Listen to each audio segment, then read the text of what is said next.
সকালবেলা ঘুম থেকে উঠেই কি রান্না করব ভাবতে ভাবতেই ভাবলাম ঘরে কয়েকটা উচ্ছে আছে, সেগুলোরই কিছু একটা বানিয়ে ফেলি। তো এখানে উচ্ছেগুলো আমি লম্বা লম্বা করে কেটে একটু ভাপাতে দিয়ে দিয়েছি, আর এদিকে একটা মশলা পেস্ট করে নেবো আমি। এখানে নিচে কাজু, কিশমিশ, পোস্ত, চালমগজ, তো এটাকে আমি মিক্সিতে বেটে নিয়েছি। এদিকে একটা বাটিতে আমি কিছুটা টক দই নিয়ে ভালো করে ফেটিয়ে ওই মশলাটা ওর মধ্যে দিয়ে ভালো করে মিশিয়ে নিয়েছি।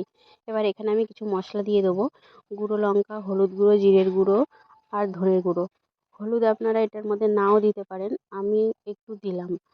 তো এখানে আরেকটা মশলা নিয়ে নিয়েছি, এখানে জায়ফল, জয়িত্রী, দারচিনি, এলাচ, লবঙ্গ আমি গুঁড়ো করে নিয়েছি, ওটা দিয়ে ভালো করে মিশিয়ে নিলাম। তো এদিকে উচ্ছেগুলো আমার হালকা ভাপানো হয়ে গেছে, তো উচ্ছেগুলো আমি নামিয়ে নিলাম। নামানোর পরে আমি কড়াইতে তেল দিয়ে উচ্ছেগুলো আমি একটু হালকা লাল লাল করে ভেজে নিলাম। তো ভেজে আমি একটা বাটিতে নামিয়ে নিয়েছি। এবার আমি একটু ফোড়ন করে নেবো। এখানে আমি গোটা গরম মশলা দিয়েছি আর একটা শুকনো লঙ্কা ফোড়ন দিয়ে ওই পেস্টটা আমি দিয়ে দিলাম। তো পেস্টটা দিয়ে ভালো করে নেড়ে চেড়ে একটু নুন দিয়ে দেবো একটু বাটি ধোয়া জল দেওয়ার পরে ভালো করে নেড়ে চেড়ে উচ্ছেগুলো দিয়ে দেবো।